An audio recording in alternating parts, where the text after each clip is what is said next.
Space Station astronauts floating in and out of the Starliner capsule. They have reported that it's been easy to maneuver inside the Starliner spacecraft and that cargo was easily accessible to get in and out. Another flight test objective achieved, and one that can only really fully be confirmed on orbit. And so, they're closing out things inside the Starliner and getting ready for that hatch closure That's right. activity. So we'll be following live, and you're getting those live views now inside the Starliner spacecraft. You see in the front there, Rosie the Rocketeer. It's Bob Hines and Kjell Lindgren. Lindgren you see in the background there, working on the closeout duties. We'll be seeing the hatch right at his feet. If you see that open area, that leads up to the International Space Station. Today we'll be covering the closing of that particular hatch.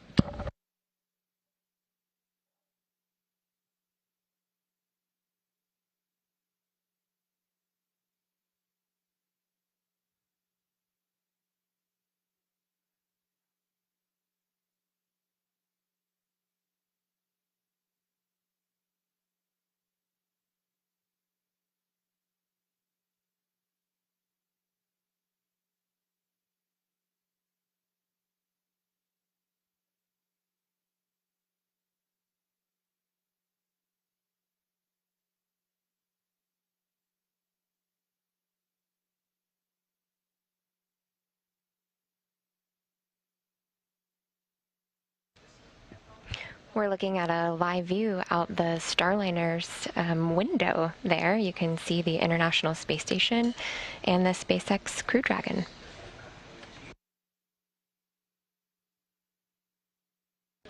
These views are part of an internal video system called Mustang.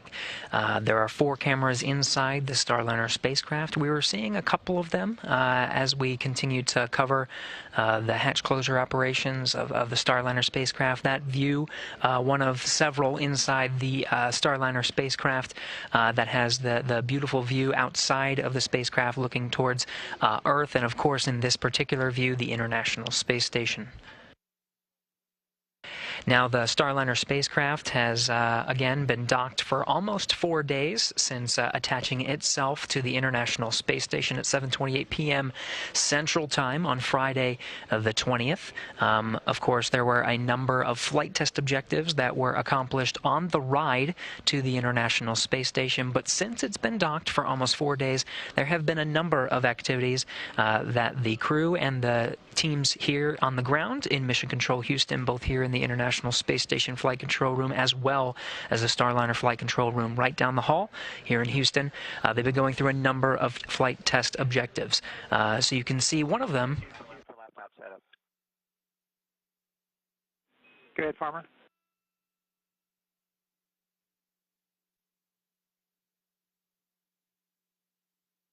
So the couple of computers are rebooting right now. I'm back in the lab. 3.3.8 is the step I'm on for calibrating with 16. When I press O and 3, I don't get any calibration lines. I went O and 2, and I get a set of calibration lines, but I can't quite tell if they're the right ones for this width. Checking.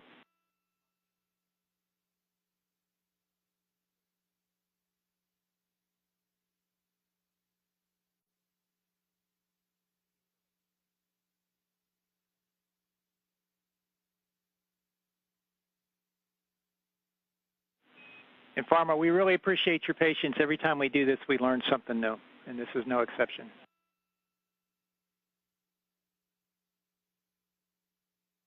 No problem. I'm learning too. And just so you know, some of the confusion on my end is still because when I hit O and the menu pops up, I'm only getting one line, and then I get half of the 2, and I don't see anything below that for the overlay selections. So I can't even tell what the rest of the menu is. Copy. Thanks for that insight.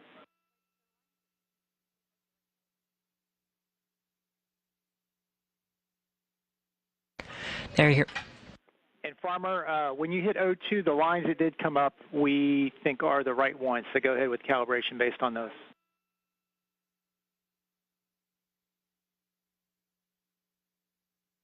Okay, copy. The reason I ask, I think I have it lined up pretty well right now. The only thing that created a question mark in my mind is where the connector is in the bottom right. That's inside the arc or the circle.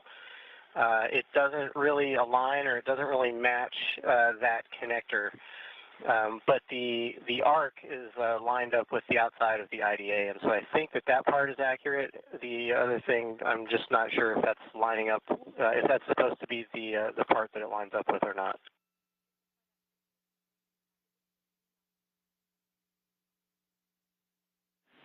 Farmer, we think it looks good to us, and you can move on.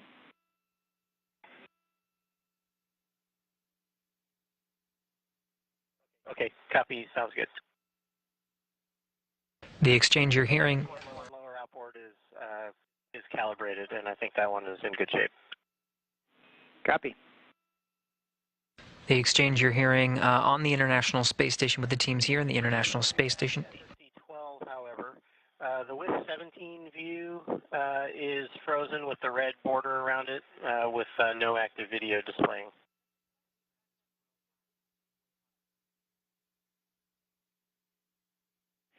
And Farmer, that is expected since you're about to do that same work over in the cupola.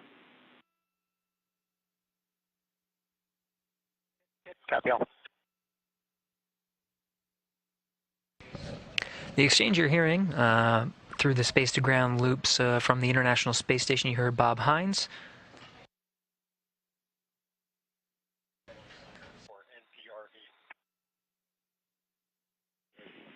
Go ahead on to NPRV.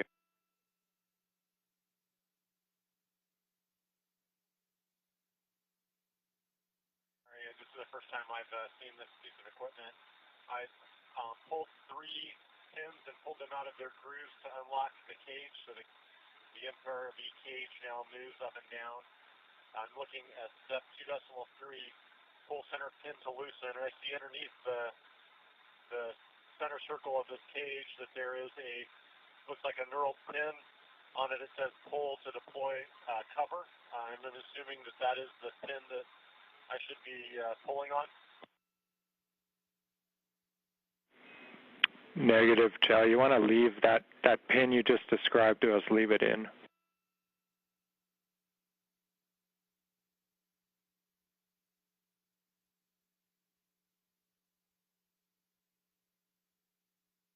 Okay, NPRV cap, then step 2.3, second line, NPRV cap, pull center pin to loosen.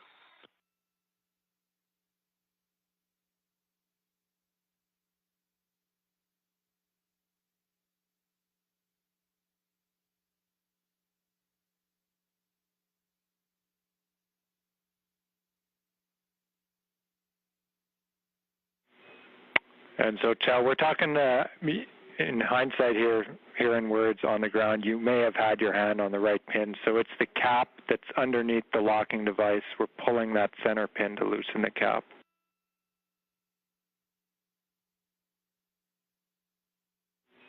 And yeah, and that's the knurled pin that I was describing that says pull to deploy cover.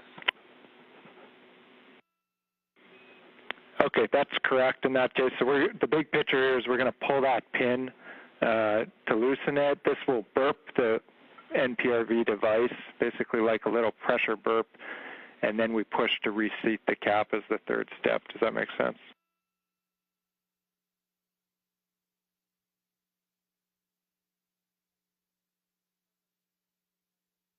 I've done that, so pulling that pin basically releases the cap, and then as I push it back down, I feel it seat back in.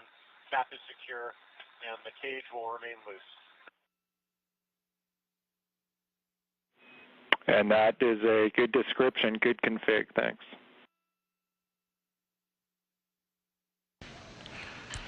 The exchange you were hearing was about the NPRV, and that is the negative pressure relief valve. That is actually locked on ascent to protect against an abort into the water. It will be unlocked for entry since an abort into water is less likely. And that comes from Kjell Lindgren, who you see working inside the Starliner spacecraft. He's not the only one, though, preparing the Starliner for its departure tomorrow. On the other side of the space station, working on a tool called the RPOP. That's the Rendezvous Proximity Operations Panel. This is a software that's used for monitoring the Starliner's undocking and retreat from the International Space Station, which will, of course, occur tomorrow. Some of the conversation you heard prior to this was with NASA astronaut Bob Hines setting up that tool and configuring it for when they gear up for monitoring Starliners backing away from the International Space Station tomorrow.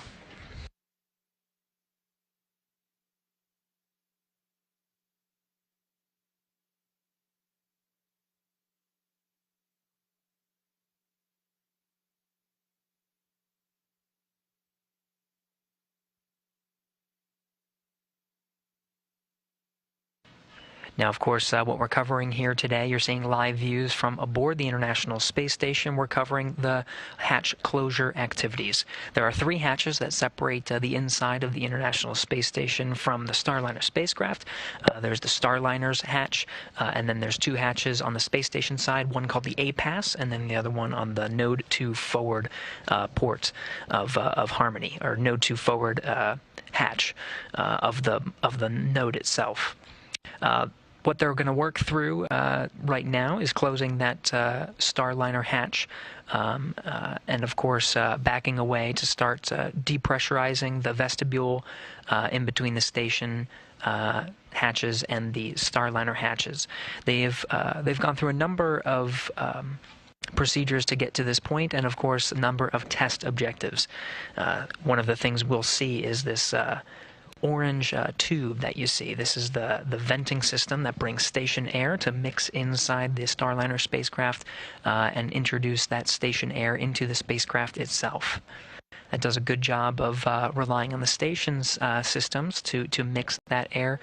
Microgravity has a nasty ability to form pockets of carbon dioxide, so mixing the air from the International Space Station prevents those pockets from forming and reduces the need for Starliner to provide its own environmental control and life support systems to support the inside of the spacecraft. With the hatches open, they can rely on the space station itself.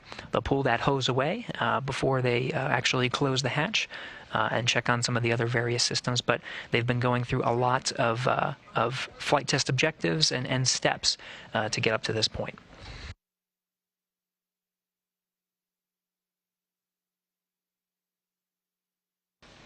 And from a Starliner hatch closure perspective, it's essentially hatch open, but in reverse. And so the astronauts will clean and inspect the intravehicular activity, or IVA hatch, before positioning it into place on the space station side. Could take a few minutes for that to settle into the right location before they actually close it. And then they'll crank the hatch about 1 1/4 of a turn, righty-tighty this time instead of lefty-loosey.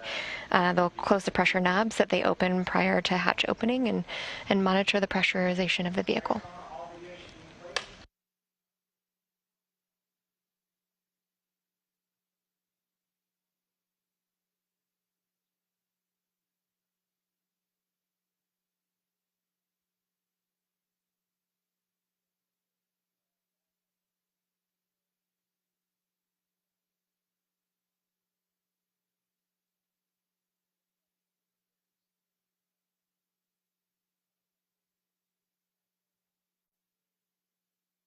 Now, as we follow along, watching Kjell Lindgren here inside the Starliner spacecraft get ready to close that hatch. This, of course, comes at the back end of nearly 4 days docked to the International Space Station. He'll spend another day docked. Closing the hatches today is doing so nice and early.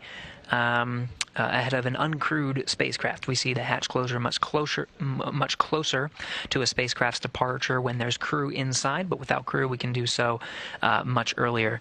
But there's been a lot of flight test objectives that have been that have been demonstrated over these past couple of days.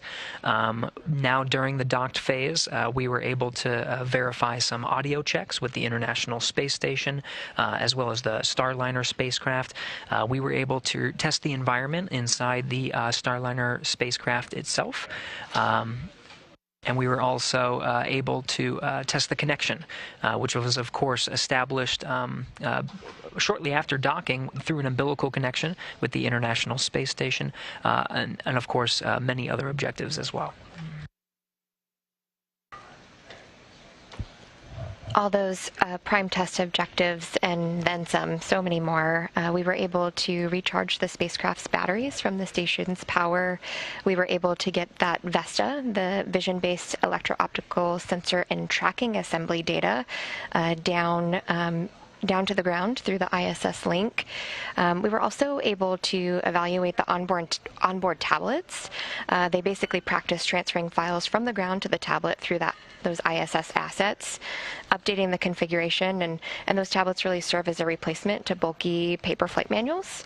It includes procedures, checklists, timelines, etc. So when we get to the crew flight test, the crew flight astronauts will be paying a lot of attention to those tablets for manual for procedures and checklists and timelines. We also were able to check out the Starliner service module batteries. And as we mentioned, cargo transfer to and from the International Space Station was completed. We also demonstrated the Starliner spacecraft's certain modes throughout its docked phase. One mode was called quiescent mode. This is sort of a standby mode while the Starliner is attached to the International Space Station, just continuous monitoring, but really not a lot of active systems, a lot of those mostly on standby. And that mode is what is demonstrated for these long-duration missions. Of course, Starliner, the ultimate objective after this flight test demonstration and a future crewed flight test demonstration is for it to serve as a crew rotation vehicle, bringing astronauts to and from the International Space Station in 6-month increments. So they'll evaluate that quiescent mode, which will take up the majority of the 6 months that the Starliner itself is docked to the International Space Station.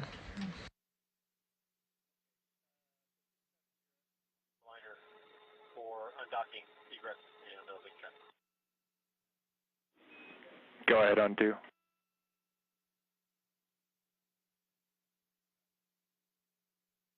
just step into step 2.5. Copy. Thanks for the update. We're ready. 2.5.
We're now in a handover of some of the video coming down from the International Space Station. You see the teams here in the International Space Station flight control teams. They're working through some of the procedures that'll wrap up the end of the astronauts' day here aboard the International Space Station, operating at Greenwich Mean Time. We're just shy of 1800 GMT. This is some of the last things that the crew will be doing today, is working through the operations to close the hatch to the Boeing Starliner.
Now, again, we're following along with some of the hatch closure procedures. Kjell Lindgren inside the Boeing Starliner getting ready to close the first of three hatches, that first one being the Starliner spacecraft, which will be the end of our coverage today. But it comes near the conclusion of the orbital flight test to flight test, which of course launched at 6:54 p.m. Eastern Time on Thursday, May 19th from Cape Canaveral Space Force Center. Shortly after the rocket's ascent, the vehicle separated from the launch vehicle, the rocket itself, and performed an orbital insertion burn to begin the nearly, or more than, as it turned out, 24-hour journey to the International Space Station. Now, after the orbital insertion burn, there were a number of demonstrations that were performed in orbit. There were checkouts of the abort engines. There was attitude holds and control. There was demonstrations of the astronauts aboard the space station commanding holds. We saw a retreat from inside the keep-out sphere, understanding that the Starliner obeyed the rules that were programmed within the spacecraft itself. And then this, of course, came just before it pushed in for docking with the forward port of the International Space Station. What you're seeing here are recorded views from Friday, May 20th, as the Starliner spacecraft approached the International Space Station for the first time. You see the hatch cover is open, and what's called the NASA docking system at the forward end, that is the element, that circular element in the very center of the spacecraft from this view, attached itself to the International Space Station. It made its final approach from the 10-meter mark and pushed in for a docking. It made contact, and we had a confirmed soft capture of the Starliner spacecraft with the International Space Station at 7:28 p.m. Central Time, mating the two spacecrafts together, the Boeing Starliner and the International Space Station, for the first time in space. This, of course, what you're seeing is a time-lapsed or sped-up version of the very methodical and slow procedure that we saw during the docking operations on Friday. Now back to the live views inside the Starliner spacecraft.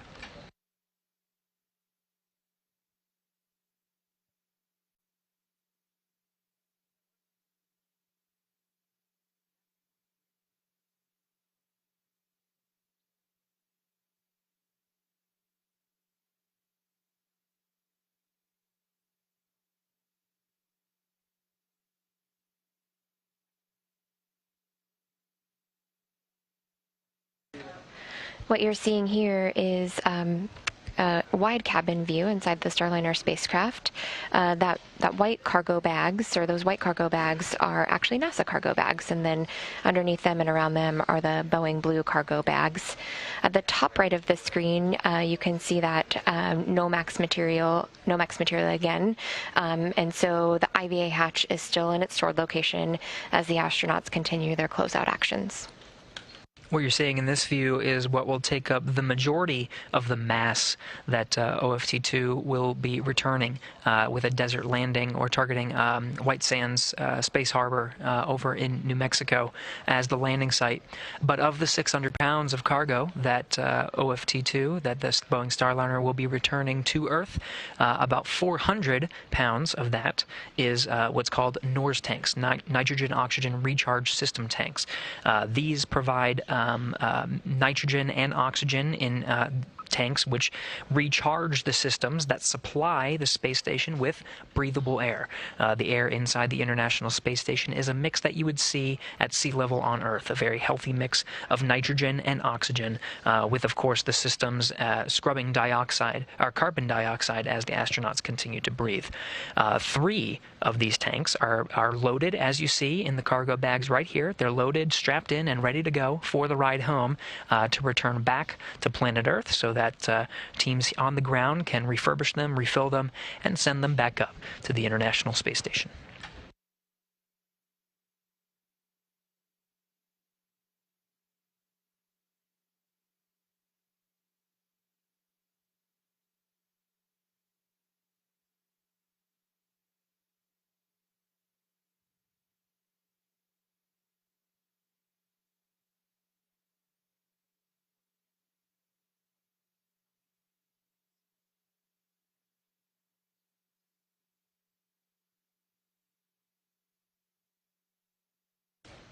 Related to the NORS tanks, this wasn't something that Starliner was originally planned to bring home on the OFT-2 flight, but based on the needs of the International Space Station to bring those rechargeable tanks home, the Starliner and International Space Station teams worked together to understand how to bring them home safely, how to work on the mass properties and the center of gravity that Starliner needs on its return home. So it's nice to see those packed in nice and tight there.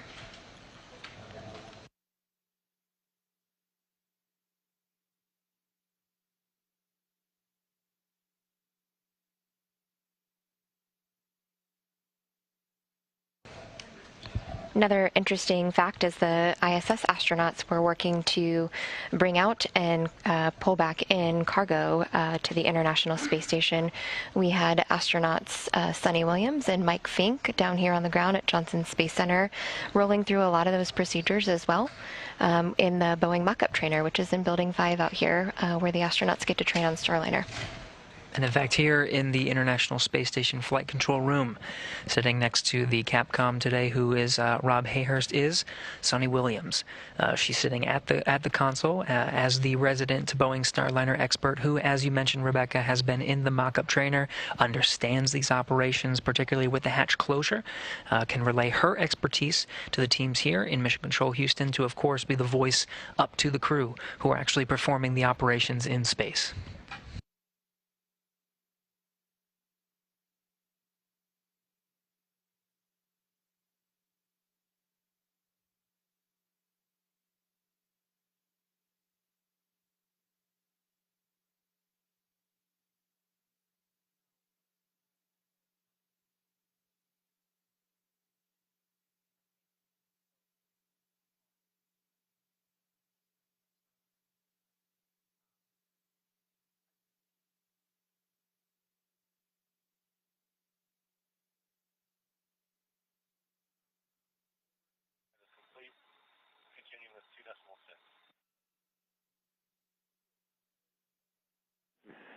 Thanks, Joe. We copy you moving on to 2.6, and you can call us back if needed, but when you get down to 2.6.12, cabin temperature knob, it's in a good position from yesterday, so you shouldn't have to move the knob. We just wanted to make sure that the tape was still applied. Check the tape's still there.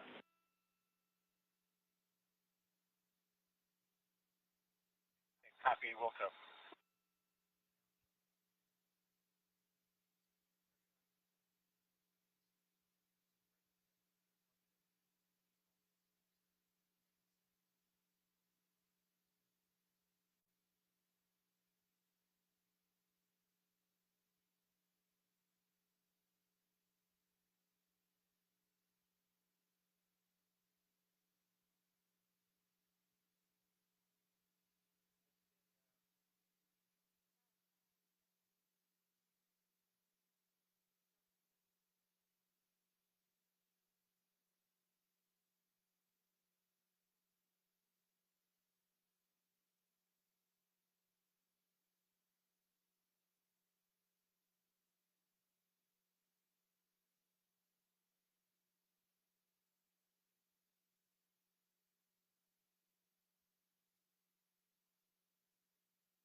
This new view that we're seeing here as they're going through their procedures for closing the hatch of Starliner, it does look like Rosie's giving us a little wave there. Very fitting farewell, as this will be the last interaction with the crew inside the International Space Station and Rosie the Rocketeer. Of course, we're heading towards closing that hatch that you see on the top left corner of your screen. Kjell Lindgren inside the vehicle now, working on the pressure control system panel on board the Boeing Starliner. One of several steps that's needed to officially close out the vehicle. One of them, of course, will be taking that orange duct that you see coming through the hatchway that's mixing space station air with Starliner air, removing that, of course, closing the hatch. And then what's called egressing or exiting the Starliner spacecraft, of course, before closing that hatch.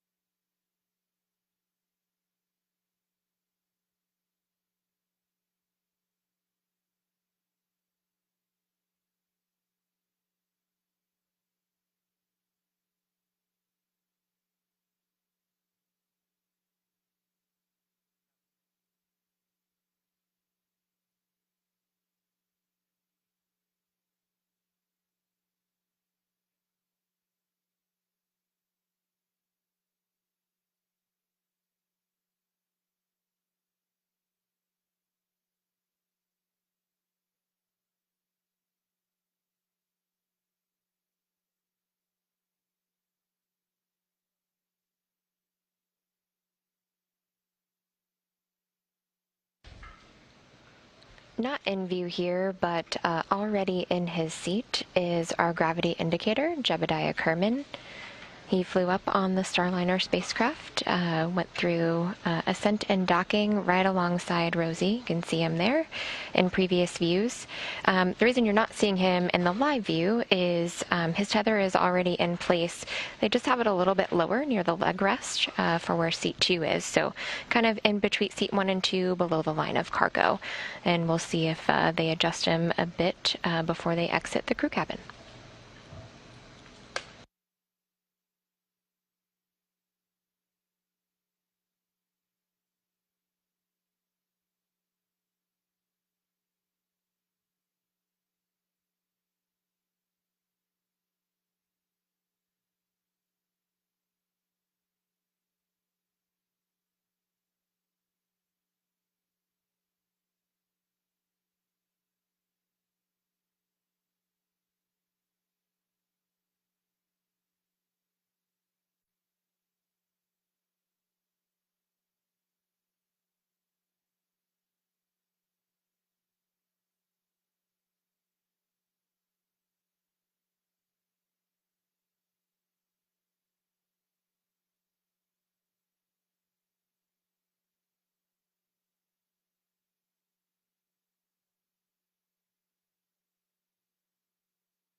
Part of the procedures that Kjell is going through now is just checking all of the positions of the switches inside the Starliner spacecraft. And those are the exact same things that crew members would be doing if they were the ones coming home on board the Starliner, just getting the vehicle ready to fly home.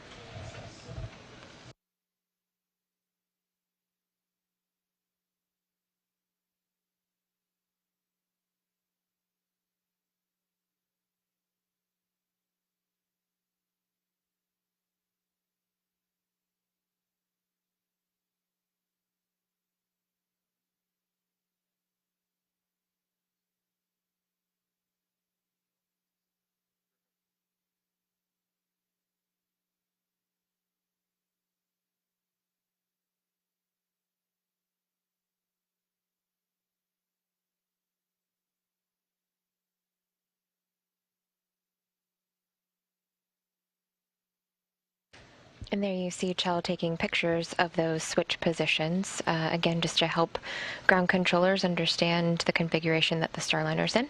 And you can see Rosie there helping to hold his tablet. Checking that NEAs are shaped. With you in 2.7, Chow, and we can confirm the NEAs are safe. Go to continue.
Coming into view now is NASA astronaut Bob Hines. You see coming through the hatch. Kjell Lindgren's still under the display and control panel of the Boeing Starliner. Hines was configuring the software that will be used tomorrow for monitoring the Dragon's or the Starliner's undocking and exit from the approach ellipsoid. That'll end the joint operations between Starliner and International Space Station control teams.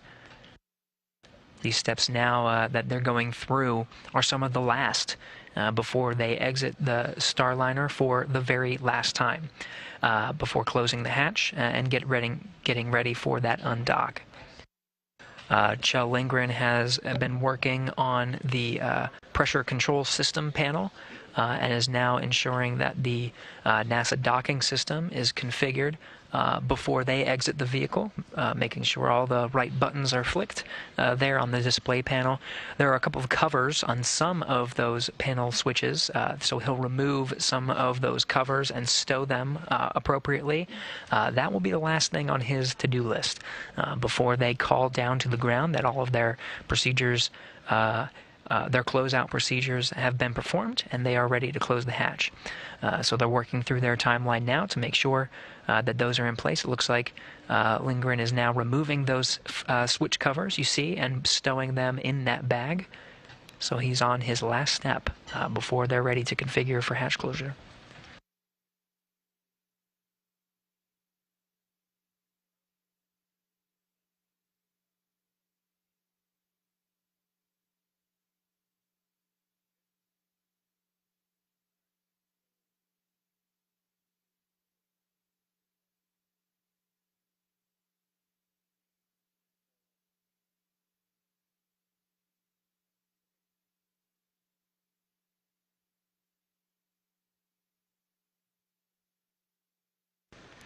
Those protective switch covers will actually be stowed in one of the Boeing cargo bags on the return to flight. So one of the, mentioned the last things that they do, they will put that into place before closing the hatch.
Starliner, Houston CST, we copy configured at 2.9, thanks. Just before you leave, we wanted to ask for a visual confirmation on the lighting situation.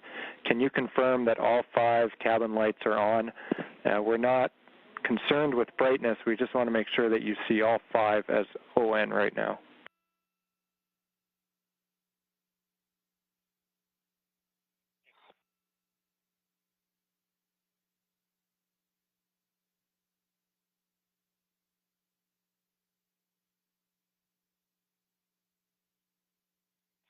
Confirm all 5 cabin lights are ON on. Copy that, thanks. You hear Chell talking to ground controllers there through Starliner's communication system, which was another flight test objective that the team had. They wanted to make sure that crews could communicate with the ground and other assets from inside Starliner while on orbit.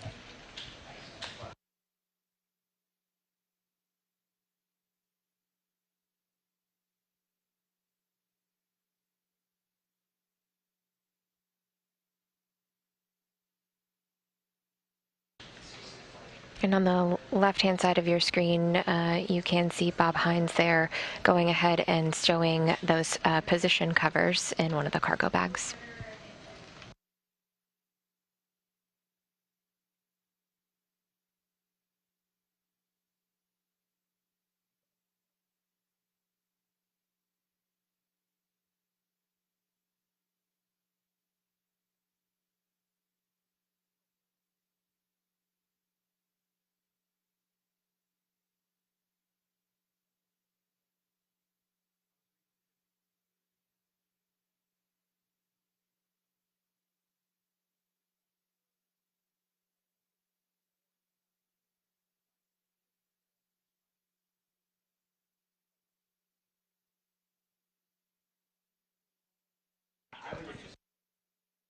Now you see above Lindgren's head, from the vantage point, the view really of Rosie the Rocketeer, there is a window that's on the Starliner spacecraft, and you're starting to see the views come of the interior of the Starliner spacecraft get a little bit brighter. This is as the International Space Station and the Starliner spacecraft pass into an orbital daytime. Right now, the International Space Station is 271 statute miles over the South Pacific Ocean, east off the coast of New Zealand. And we are getting a little visual confirmation there that Jeb is in fact in the seat and will be returning home on Starliner. So if anyone's wondering, there's our visual confirmation.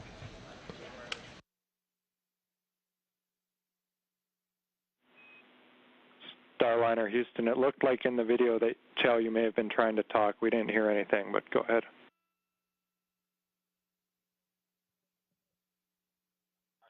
I'm ready to step into part 2 of 4 for CST hatch close. Copy, and we concur with you stepping into part 2. That'll be step 3.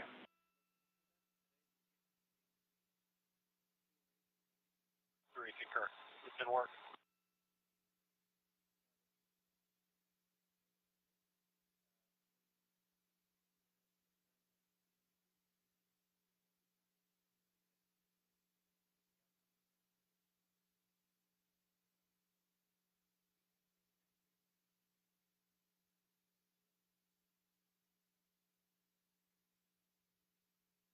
Station Houston on 3 for Farmer.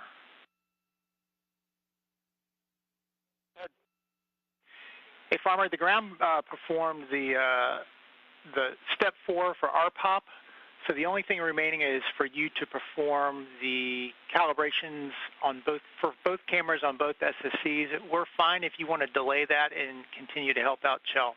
We think we got plenty of time for you to do that. Okay, I actually just came back into the cupola since we were daylight, and looks like we got good views for that, except for S1 lower outboard. The sun is glaring straight into the camera, so I should be able to get the other calibrations done, and we'll see what happens with that one. Sounds good.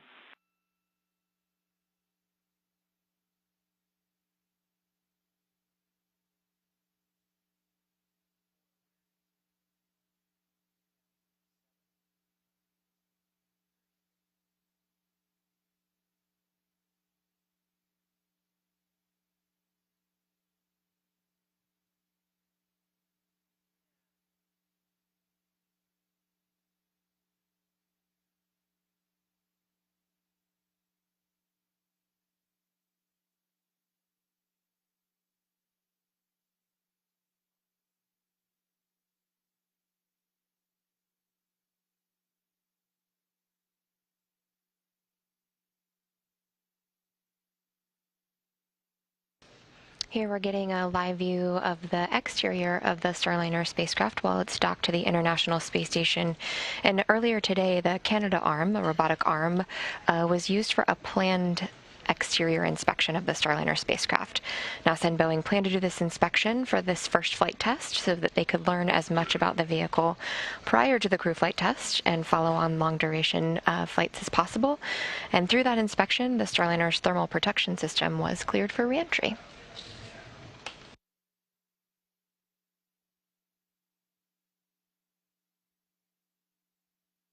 That's right. It's worth noting that the International Space Station Mission Management Team, which includes NASA, the international partners, as well as Boeing, pulled a go for undocking and proceeding with a landing tomorrow. So we are tracking towards that for undocking tomorrow. These procedures come in a very timely manner of getting ready for the Starliner to depart. The weather looks good. Systems continue to be monitored and checked out, but we are targeting for tomorrow to undock, and we do have that go.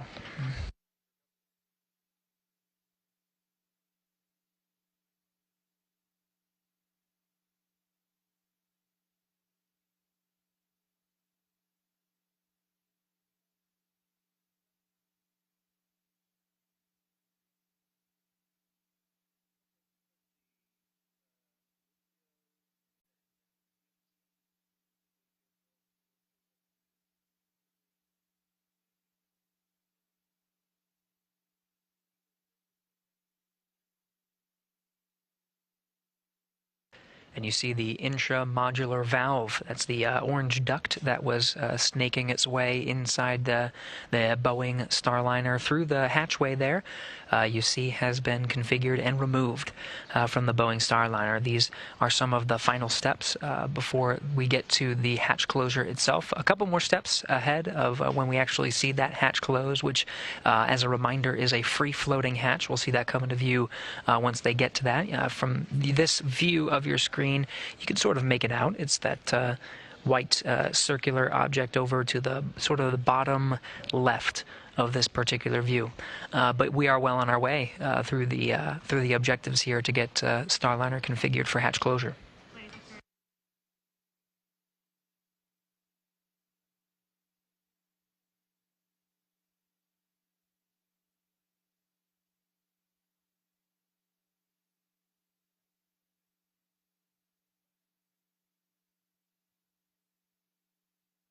And we'll be seeing this incrementally throughout our coverage of the Starliner's hatch closure sequences. You can see the space station right now is flying over the South Pacific Ocean. As we fly over the Earth, every 90 minutes, we lose communication with some of the tracking data and relay satellites that we have that provide that constant communication with the International Space Station and the Starliner. We're just in a handover between some of those satellites, and we'll be regaining views very shortly.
Starliner, IMD Dutch teardown is complete. Step 4.1. And Starliner Houston, loud and clear, we copy duct teardown complete at 4.1. We are all here ready to continue, but first I have two deltas to pass to you for step 4. The first one is concerning step 4.4. It's going to call you on to tie downs. Of course, there's also bungees there that you placed So we also want you to remove those bungees. They're crew deploy items, and they can just go back to the ISS. I'll copy. We'll take those bungees back to the ISS, and then a little bit earlier in the procedure, I do need to stow the handheld mic and the chip up. Affirmative, concur with that. Next, wanted to talk to you about step 4.9. It's a little bit it is misleading as in the procedure. What we need you to do is make sure the handle is fully counterclockwise. So full counterclockwise to the unlatched position. And of note, this is not going to line up with the marking that says position handle here before closing the hatch. So it's not going to line up with that indication, but as long as it's fully counterclockwise, you'll be in a good config. Does that make sense?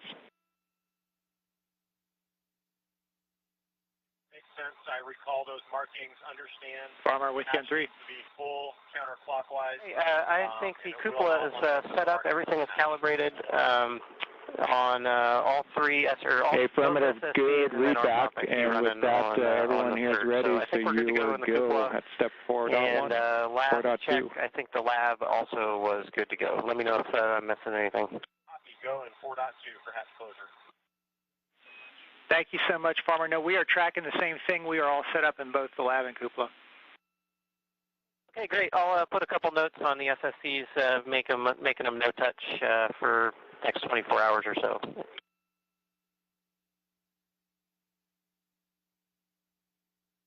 That sounds great, Farmer. And also, if you get a chance, if you could turn on the Node 2 camera, we can watch the egress activities. Okay, will do. On my way there now. Thanks.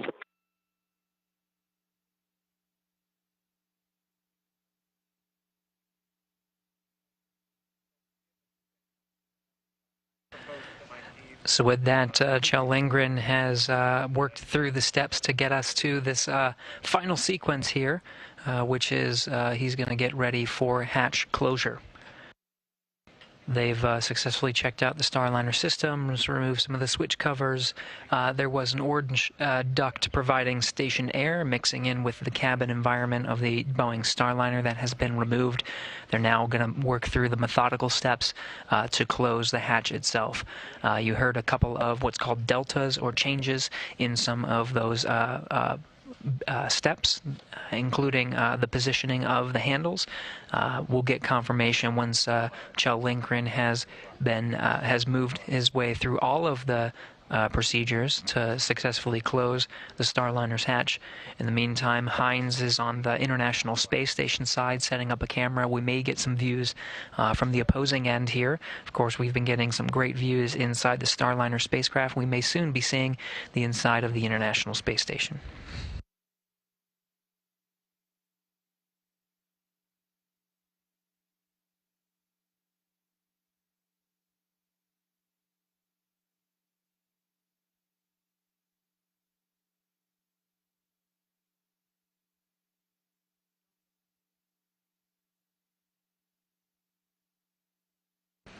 Rosie the Rocketeer is returning to Earth in her spacesuit. You can see that here.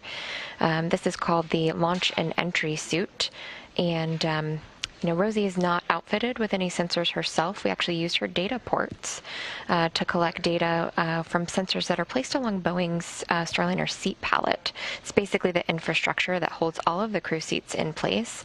And the data from those sensors will be used to ensure all future crew members have a safe and enjoyable ride, particularly on landing, is what the teammates here on Starliner will be paying really close attention to. What are the loads like, and what is landing like for the crew members?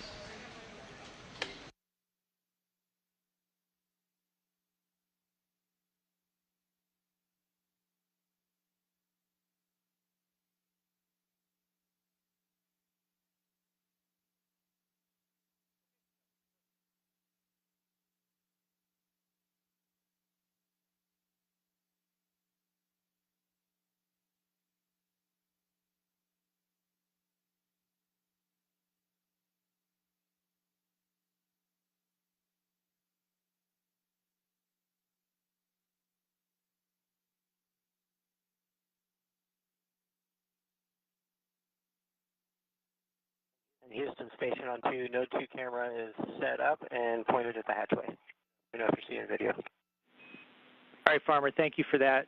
And big picture for you is you are free to go help out Joe and whatever he needs to finish his activities. And then whenever you guys are done, we'll start the feedback conference.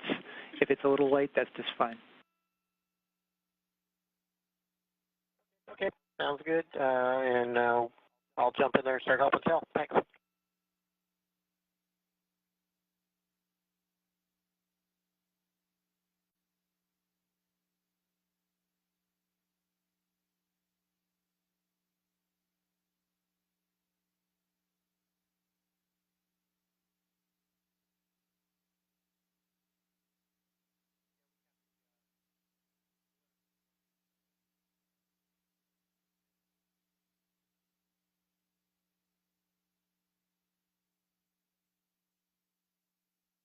Now we're seeing coming through the hatchway NASA astronaut Bob Hines, while Kjell Lindgren has been inside the Starliner spacecraft, configuring the spacecraft itself for hatch closure.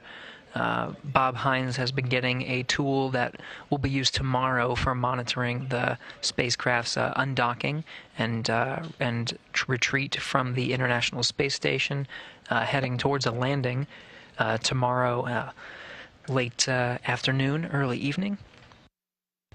With him being complete with some of those procedures, he'll now work with Lindgren to close out these activities of getting that hatch closed. Now this will be one of the last procedures for the duo for tonight, getting the hatch closed, and then they'll work to depressurize the vestibule. Once this hatch is closed, the station hatch will be closed, and they'll depressurize the volume in between those and let that sit overnight with no crew inside the Starliner spacecraft aside from Rosie and Jebediah.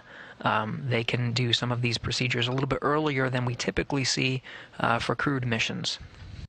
So we'll let that sit overnight and then get ready for undocking operations tomorrow afternoon, U.S. time.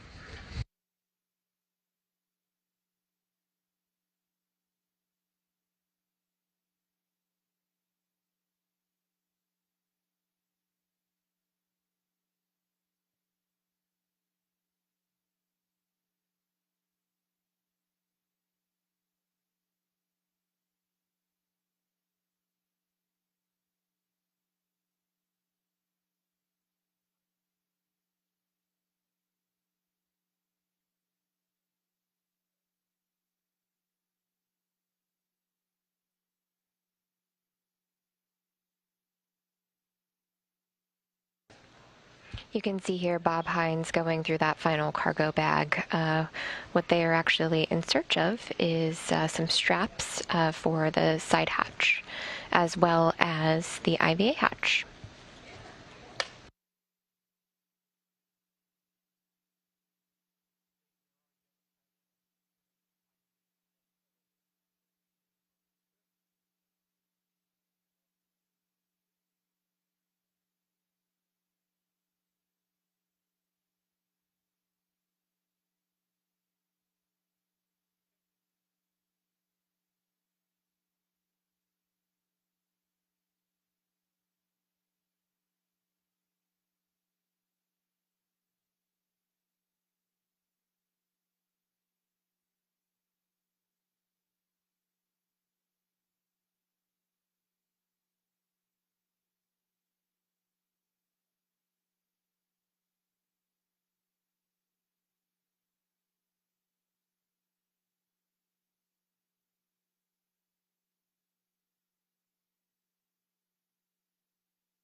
For those tuning in, we're following along with the crew going through some of the final steps to get ready to close the hatch in front of the Boeing Starliner. There were a series of straps that were holding some of the hatches in place throughout its time docked to the International Space Station for nearly 4 days. You see the crew opening up one of the cargo bags and putting those straps into little baggies and stowing them away.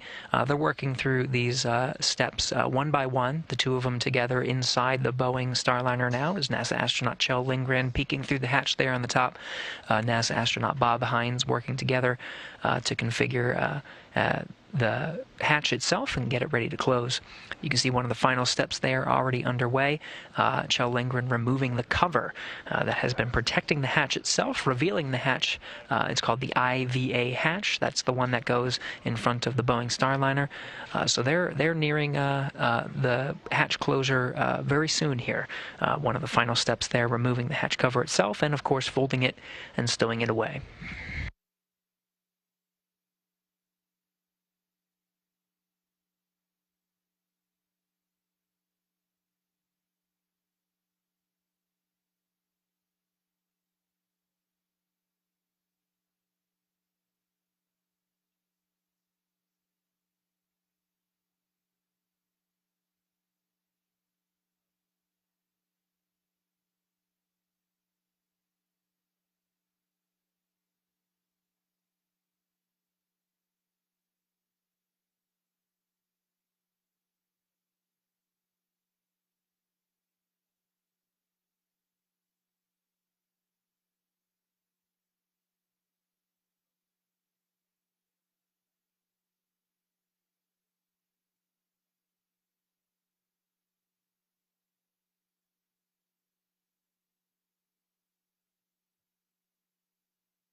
Station Houston Space Ground 2 for Jessica at your convenience.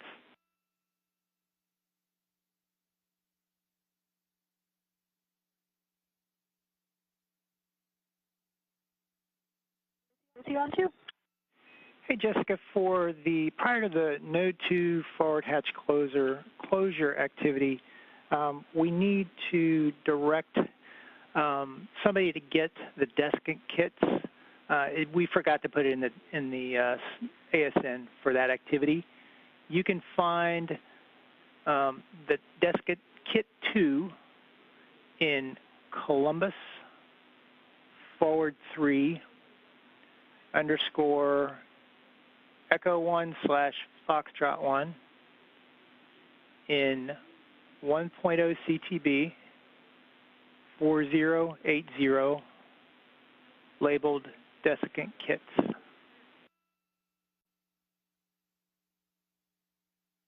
Okay, I copy. We need desiccant kits from the 1.0 CTB 4080 in Columbus /3 Echo 1 Foxtrot 1. How many kits do we need?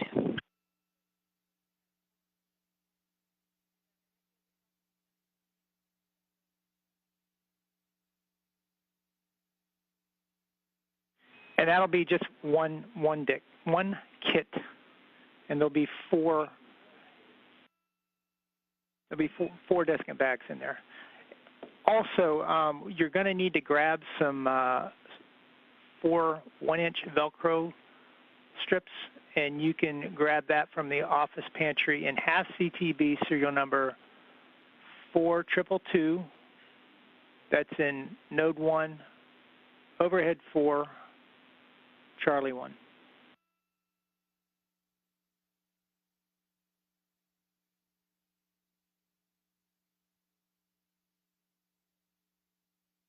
Okay, copy. We also need 4 1-inch pieces of Velcro from CTB 4222 and node 1 overhead for Charlie 1. Good read.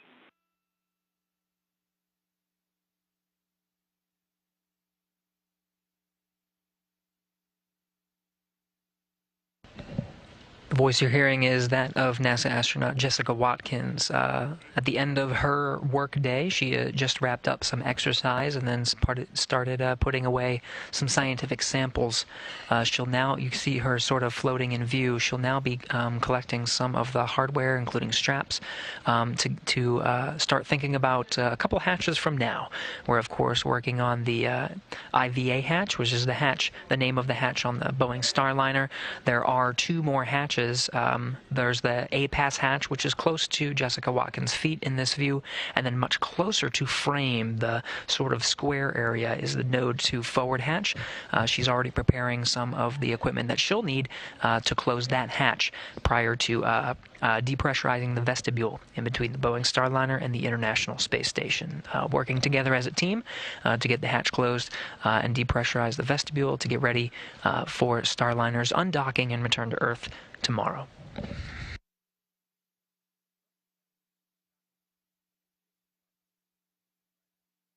The depressurization of the vestibule actually helps the Starliner team to perform leak checks, very similar to the procedures that we went through when Starliner launched. We see some free-floating goggles. It just entered into node 2 from the node 2 forward hatch.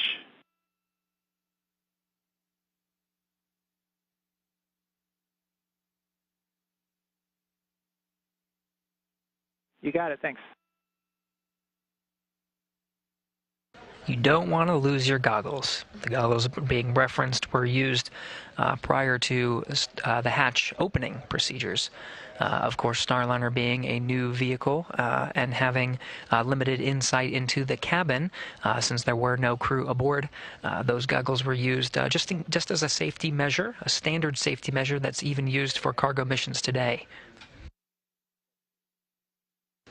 And there we see Chell taking additional closeout photos of that IVA hatch that'll be used to close the Starliner in just a few minutes.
And even as we see the IVA hatch close to the cameras are protected by 3D printed covers.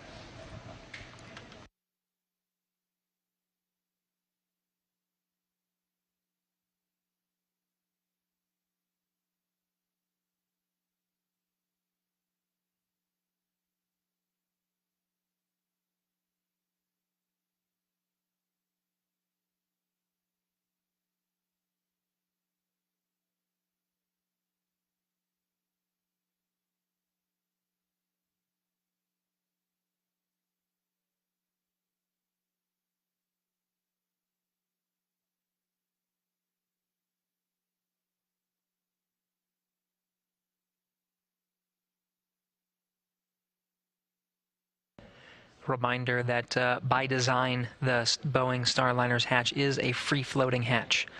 What we're seeing is 2 views, one from inside the Boeing Starliner, the cameras that are positioned in there, and then another camera view pointing down to what's called the pressurized mating adapter, and you can sort of see the 2 crew members, Joe Lindgren and Bob Hines, working to get that hatch closed.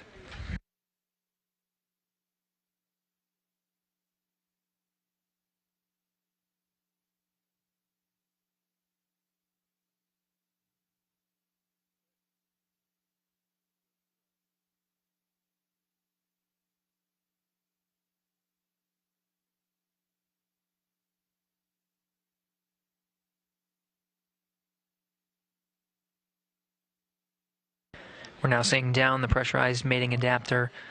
You see some of the features of the NASA docking system on the Boeing Starliner side, as well as the international docking adapter.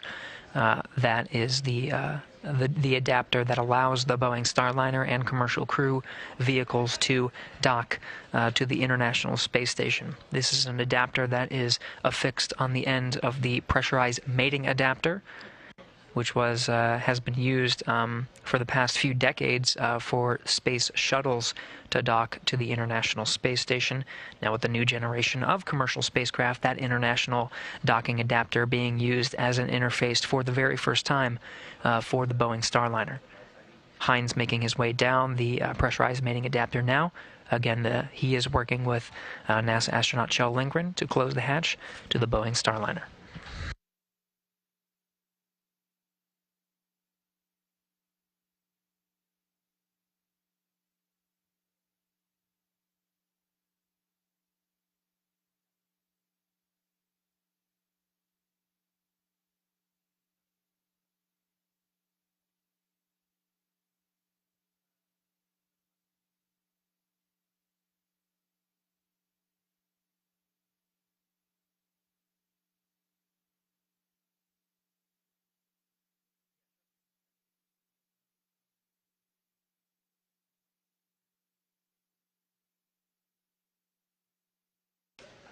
What Kjell's doing there is actually inspecting the other side of the hatch before they put the hatch into place. Really important that they get a good seal.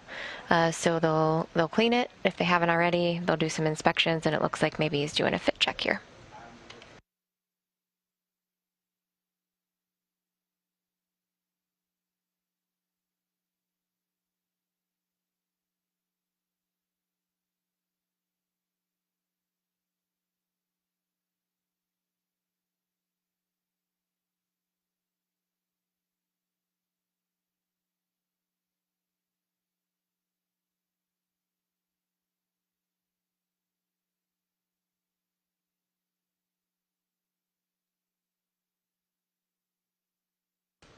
Also in view, you see the numbers 2 and 1. That is the NASA docking system on board the Starliner, built for NASA, and the whole purpose is to have common systems, common mechanisms, so that any two spacecraft can dock with each other in space. And so this is a really great test of that system before NASA uses it on deep space missions. From this view, we're getting some spectacular insight into the design of the NASA docking system. Starliner Houston on 2 for hatch closure, Cheller Farmer.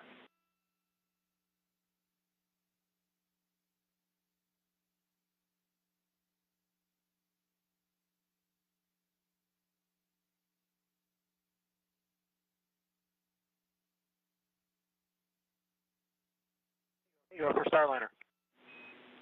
Farmer, at step 4.8, we just wanted to confirm, double check that the hatch equalization valve 1, that cap is secured away from the valve, and we were going to offer up just using a piece of tape, any kind, doesn't matter what tape. Okay, and you said on valve 1, right, is the one we're talking about? Affirmative. HEV, hatch equalization valve 1. Okay, copy. Stand by 1.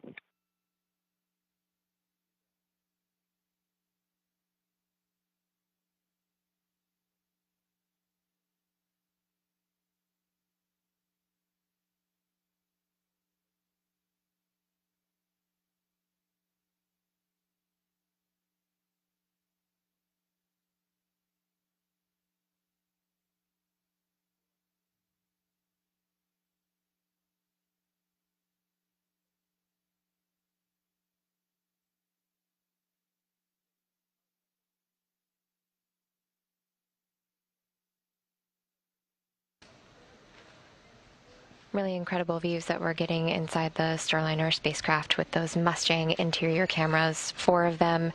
We'll have them on board the crew flight test. Have been iterating on that system to hopefully get some near real-time or real-time views when we actually have crew on board and headed to the International Space Station.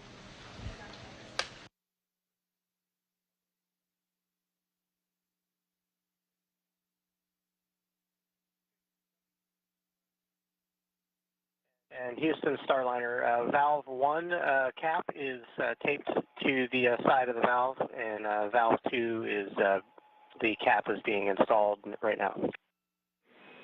Copy. Good config on both. Thanks, Farmer.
Shell maneuvering the IVA hatch into place, doing some fit checks. The hatch itself weighs about 100 pounds, so not heavy and certainly no weight in space, but just working through how to maneuver with it.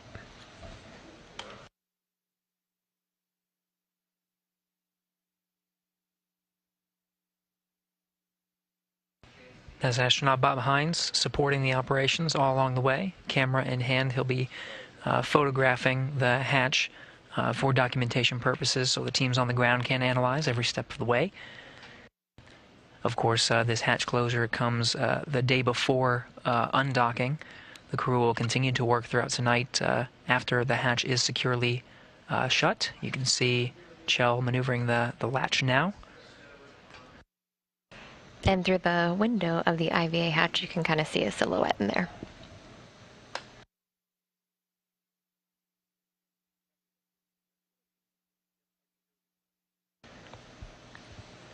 Chell will make 1 1/4 of a turn to get that hatch closed in nice and tight.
And this is the first time astronauts are working with the IVA hatch on orbit.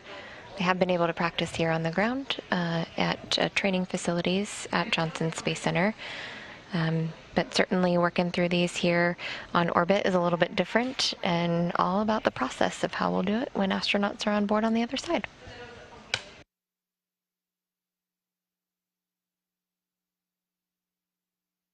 Part of the procedure here is positioning the hatch in such a way so that they can turn the handle like you said, 1¼ turns. There are guides available on the station side of the hatch, 4 guides that allow them to monitor their position as they get it fully engaged.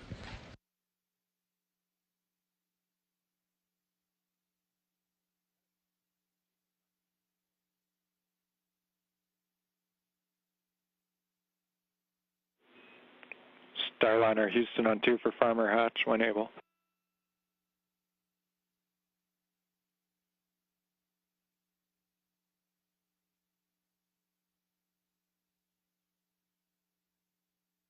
For Farmer. Hey, Farmer, just following along in the video. The hatch itself, we're hearing, looks to be in a good config. What we were going to offer up is to try to make sure that the kicker dogs that are on the flat side of the hatch, and when you position the hatch, they need to be on the inside of the vehicle, inside of Starliner.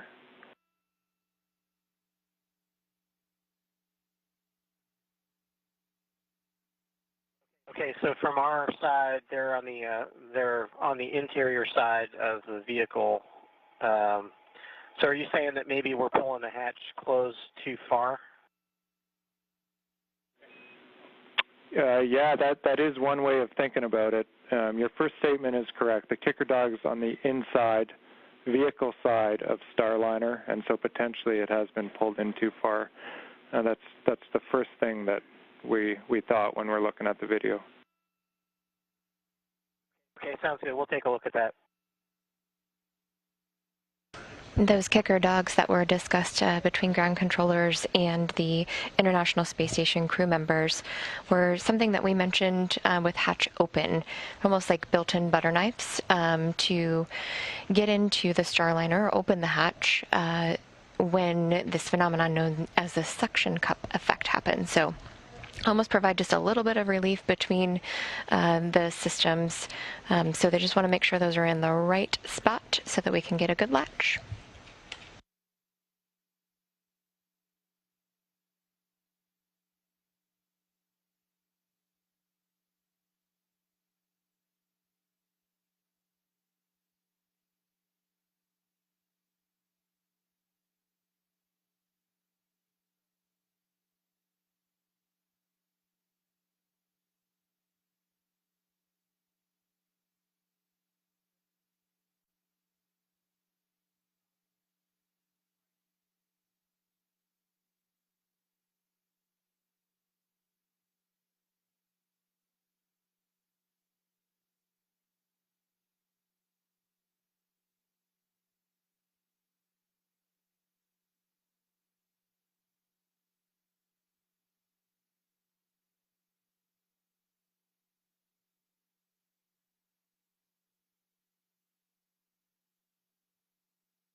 During a post-docking news conference, Commercial Crew Program Manager Steve Stitch described the behavior of the Starliner spacecraft and said that it was very patient and took everything in stride. And I think this is another opportunity to say that is definitely the behavior of the Starliner spacecraft as the teams are working through this hatch closure. Patient and learning as much as we can before astronauts fly on board. All the more reason that this is a flight test. They write the procedures, they practice on the ground, they learn how to do it in space, and that can be applied. That can be applied for the next time when we have crew on board the Boeing Starliner.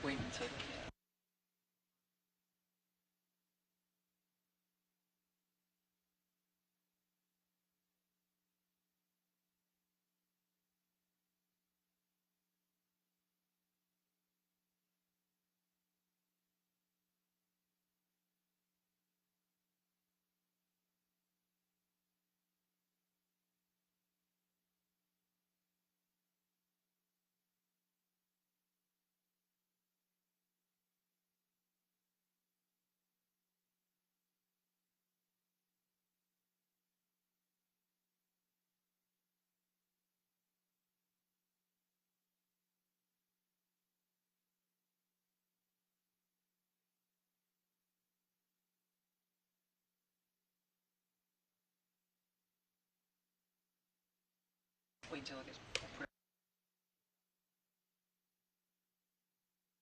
Houston Station, CST 100 IVA hatch is closed. Starliner Houston, we copy. Starliner hatch closed. Thank you.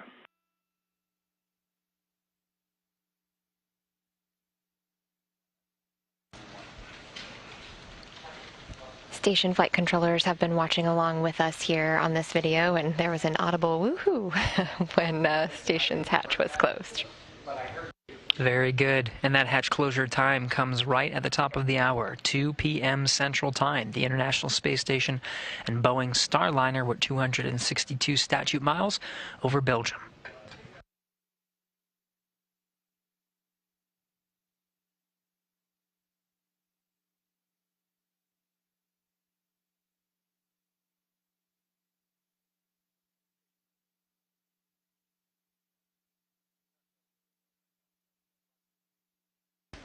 You can see them here talking about the process to close the hatch, so I'm sure our teams are going to be very interested to see how things went, how they can update the procedure so that we just get better every single time.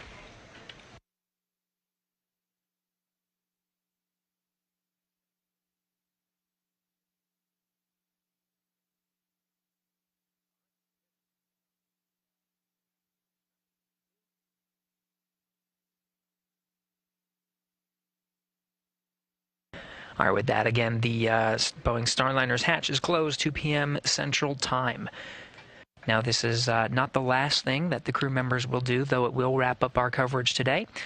With that hatch closed, there are two more hatches that need to be closed on the station side. The first is the APAS hatch. You can sort of see it deeper down that tube, which is the pressurized mating adapter, right now covered with a white cover. That cover will be removed, and the station astronauts will close that hatch, as well as the hatch that will outline that square marker at the forward end of your screen. That's the Node 2 forward hatch. With all of those closed, they'll depressurize the vestibule in between the Boeing Starliner and the International Space Station and perform some leak checks, all ahead of tomorrow's undocking.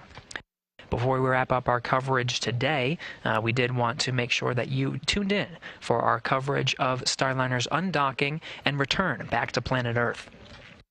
It all starts tomorrow at 2 p.m. Eastern, 1 p.m. Central Time, tomorrow, Wednesday the 25th, where we will start our coverage of the undocking sequence. Undocking right now as scheduled for 2:36 p.m. Eastern, 1:36 p.m. Central Time. Physical separation from the International Space Station.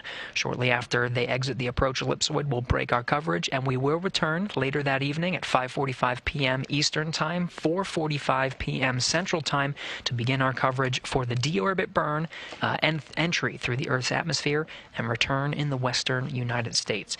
Right now we're targeting the White Sands Space Harbor for our primary landing site. Weather is looking good for that primary landing site.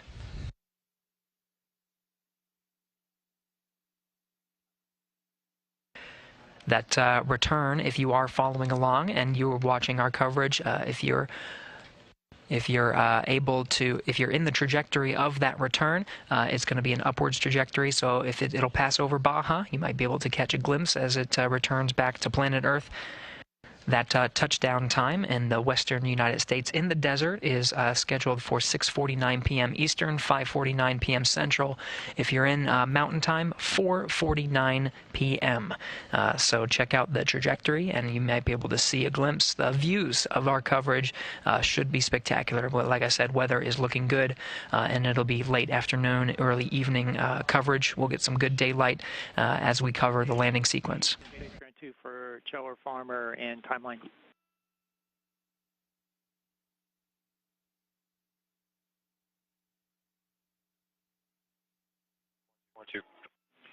HL, we're thinking we want you to, of course, continue with the APAS and Node 2 hatch closures, and likely that would go in the DPC time frame, so you can skip the DPC, and then once you're done with the hatch closures, touch base with us, and then we can you can let us know if the feedback conference is still something that you can do with us, and we'll touch base at that time.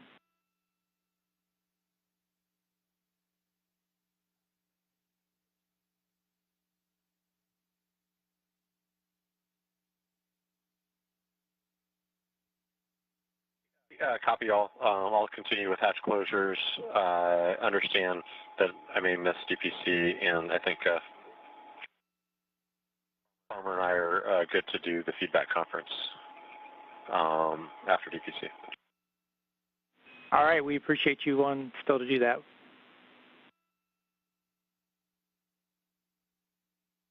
Absolutely.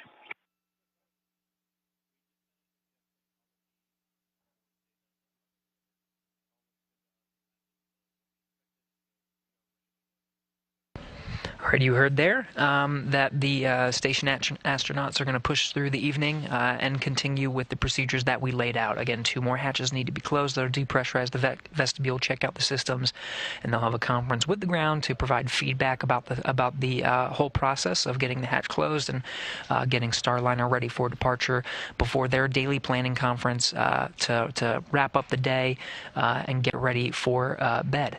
Again, tune in for our coverage tomorrow. And it does look like, Rebecca, that Rosie is waving goodbye, a very appropriate farewell for this evening. Very fitting, and we look forward to seeing her on the ground. With that, that'll wrap up our coverage of the hatch closure of the Boeing Starliner. Tune in for our coverage of undocking and return to Earth tomorrow, May 25th. This is Mission Control Houston.